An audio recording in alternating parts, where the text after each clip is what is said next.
मित्रों नमस्कार। सूचना की दुनिया पर आपका स्वागत है। मैं हूं डॉक्टर सुभाष चंद्र सिंह, राज्य सूचना आयुक्त उत्तर प्रदेश। आज मंगलवार है और इस सप्ताह का पहला वीडियो मैं जारी कर रहा हूं, लेकिन गोंडा बैठक का यह अंतिम वीडियो है जो प्रश्नोत्तर के रूप में आपके सामने प्रस्तुत है। इस वीडियो में आदतन आरटीआई लगाने वालों और उससे होने वाली सूचना आयोग या जन सूचना अधिकारियों की परेशानियों के बारे में विस्तार से चर्चा की गई है। आपके लिए बहुत ही लाभदायक होगा, इसे सुने। आपकी प्रतिक्रिया का हमें इंतजार रहेगा। कम से कम 10 सूचनाएं मांगी। सूचनाएं क्या है सर? 4-5 प्रकार के उनके बिंदु हैं। कुछ तो काल्पनिक है, कुछ बहुत पुरानी जो हमसे रिलेटेड नहीं है, कुछ पटल से संबंधित। तो हर बार उनको सूचनाएं, कभी सीडीओ को जन सूचना उनको नाम से संबोधित होता है, कभी हमें। हर महीने उनको सूचनाएं हम दे देते हैं। उसके बावजूद फिर उसी सूचना में से कुछ एक नया प्रश्न बना देंगे वो, और प्रश्न बना के फिर से एक नई सूचना। तो मैं सर ये जानना चाह रहा हूँ, ऐसे लोगों को रोकने का कुछ है सर इंतजाम? मैं बता रहा हूँ, एक गांव में कहावत है, एक झगड़ा होता है, एक रगड़ा होता है। ये रगड़ा है। हाँ, इसी तरह ये एक रार रार शब्द का इस्तेमाल करते हैं। ये रार है, ये रगड़ा है। उनको आपसे आरटीआई मांगनी ही है, उनको आरटीआई मांगनी ही है। आप उनको आरटीआई मांगने से रोक नहीं सकते। बेहतर हो जो सूचना आपके पास है वह आप उनको देते जाइए। और उसमें एक बेहतर तरीका यह है कि पिछले साल भर में उन्होंने जो मांगा हो सारी आरटीआई आप जोड़ करके आप रख लीजिए। और सारे प्रश्नों को, ये रास्ता मैं बता रहा हूँ, ये आप कैसे करेंगे आप जाने। आप जैसे आपको हमको बता रहे हैं ना कि वही घुमा फिरा के पूछते हैं। साल भर में 100 सवाल पूछे होंगे, 100 सवालों के केंद्रीय सवाल 5-7 सवाल होंगे। वही घुमा घुमा पूछते हैं, शब्द बदल देंगे, वाक्य बदल देंगे, वही पूछेंगे। आप एक साथ रखिए और एक बढ़िया विस्तृत आदेश बनाइए कि पिछले साल भर में आपने 100 आरटीआई मांगे और वो सारे जितने सवाल आपने पूछे उन सब का लबोलुआब ये 7 सवाल हैं। आप आदतन आरटीआई लगाते हैं इसलिए आपको सूचना नहीं दी जा सकती। इससे हमारा मूल कार्य प्रभावित हो रहा है। आप सूचना देने से मना कर दीजिए।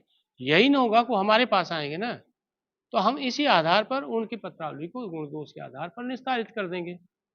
ये है, स्पष्ट हो गए सब लोगों को। ये जितने सवाल पूछे गए हैं, सवाल कोई एक व्यक्ति कर रहा है लेकिन उसका सरोकार सभी लोगों, सभी सरकारी अधिकारी कर्मचारियों से है। किसी का और कोई सवाल?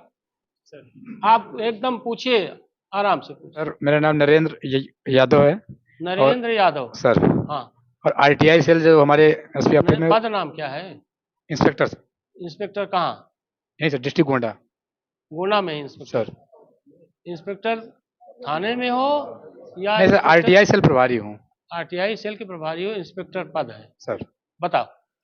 सर एक आवेदक है, वो अपना ही सीडीआर मांगते हैं पुलिस से और लोकेशन मांगते हैं। और सर वो मांगते हैं कि हमारे जो चौकियों की है कहीं सीसीटीवी फुटेज। कहाँ की? यहीं गोंडा सर चौकी है। उसी चौकी पूछते हैं? जी सर। कोई उनका सरोकार, कोई केस वेस उनके ऊपर, कोई झगड़ा झंटा?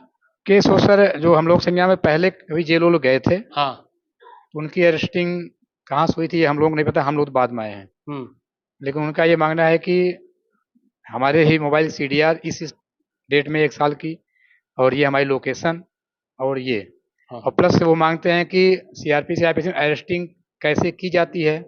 अगर कोई 200 किलोमीटर दूर से गिरफ्तार किया तो कैसे किया जाएगा, क्या उसका प्रोसीजर? इस सवाल का जवाब देने का इसलिए मतलब नहीं है क्योंकि इस सवाल का व्यापक सरोकार नहीं है हमारी नज़र में। एक दूसरा है कि सीडीआर कितने दिन सुरक्षित रखी जाती है? 1 साल तक। 1 साल। अगर 1 साल बाद वो सूचना मांगते हैं, सीडीआर बोल दीजिए कि 1 साल में नियमतः वो नष्ट कर दी जाती है। सीसीटीवी फुटेज 15 दिन में संभवतः जो है नष्ट कर दी जाएगी, या जो नियम हो। अगर उसके बाद ये सूचना मांगते हैं, आप सूचना देने से मना कर दीजिए स्पष्ट तौर। और फिर मैं बार बार अगर यही सवाल करते हैं, फिर इसका जवाब वही है जो मैंने चंद्रशेखर को दिया। आप साल भर, 1.5 साल, 2 साल, 3 साल में जितनी आरटीआई मांगी होगी उससे संबंधित सबको जोड़ लीजिए और जोड़ करके सारे सवाल एक साथ, थोड़ी मेहनत करनी पड़ेगी, आप उसको खारिज कर दीजिए। और स्वाभाविक रूप से अगर एक ही व्यक्ति बार बार एक ही तरह की आरटीआई मांगता है तो आप मान कर चलिए वो गांव की भाषा में देशज कहते हैं वो रार है, रगड़ा है, उसको मांगना ही है। तो आदतन आरटीआई लगाने वाले का बस ये एक ही है, आप उसको आदतन आरटीआई लगाते हैं और उसका पूरा ब्यौरा जुटा करके उनको सूचना देने से मना कर दीजिए। ठीक है सर। एक बात और जो हमको कहनी है, जो नहीं आया, आप लोगों से बहुत सारे लोगों के सवाल है कि एक आदमी या 10-5 आदमी बार बार विभागवार बहुत सारी सूचनाएं मांगते ही रहते हैं, उनकी आदत सी पड़ गई है। उसका कोई कारण होगा, हो सकता है उनका कोई काम ना हो रहा हो इसलिए आरटीआई लगाते हैं, या हो सकता है उनको ये लग रहा है कि शासन प्रशासन में मुझे लोग जान जाएं ताकि हमारा छोटा मोटा काम पड़े वो कर दे। इस तरह के बहुत सारे जो है सामाजिक तत्व हैं, असामाजिक तो नहीं कहेंगे, ऐसे बहुत सामाजिक प्राणी हैं जो पूछते रहते हैं। तो एक केस जो है सुप्रीम कोर्ट में गया था, उसका नाम है, जो निर्णय सुप्रीम कोर्ट ने किया था, सीबीएसई बनाम आदित्य बंदोपाध्याय।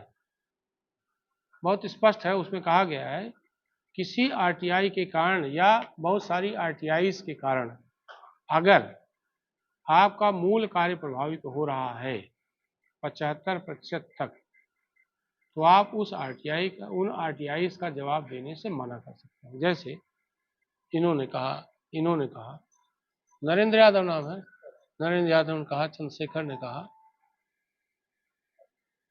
तो मैंने कहा ना कि अगर आपको लगता है इसकी आरटीआई से, मैं फिर साफ कर दूं, ये आपको तय करना है, मैं केवल सैद्धांतिक बात कर रहा हूं। बहुत सारी आरटीआईज के कारण अगर आपका मूल कार्य प्रभावित हो रहा है तो आप सीबीएसई बनाम आदित्य बंदोपाध्याय का हवाला देते हुए थोड़ा पढ़ लीजिए उसको, सुप्रीम कोर्ट का निर्णय है, बहुत अच्छा है।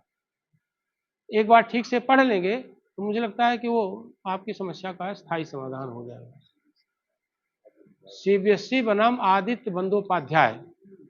तो अगर आपका आरटीआई लगाने से आपका मूल कार्य प्रभावित हो रहा है, आप सूचना देने से मना कर सकते हैं, यह कह करके सूचना बहुत विस्तृत है, आप बार बार आरटीआई लगाते हैं, इससे हमारा मूल कार्य प्रभावित हो रहा है, इसलिए हम सूचना आपको नहीं दे सकते हैं। आप 30 दिन के भीतर बता दीजिए, बहुत होगा, हमारे पास जाएगा ना, हमारे पास माने सूचना आयोग में जाएगा, तो उसी आलोक में सूचना आयोग जो पीठासीन अधिकारी जो भी रहेगा वो देखेगा, वो निर्णय करेगा। लेकिन नियम कानून को ध्यान में रखकर विधि सम्मत तरीके से ससमय सूचना दें। ससमय सूचना मना करना हो तो तार्किकता के साथ विधि सम्मत तरीके से सूचना मना करें, ताकि आपको आयोग में असहज सवालों का सामना न करना पड़े। आप इस YouTube चैनल को लाइक करिए, सब्सक्राइब करिए, कमेंट करिए और शेयर जरूर करिए।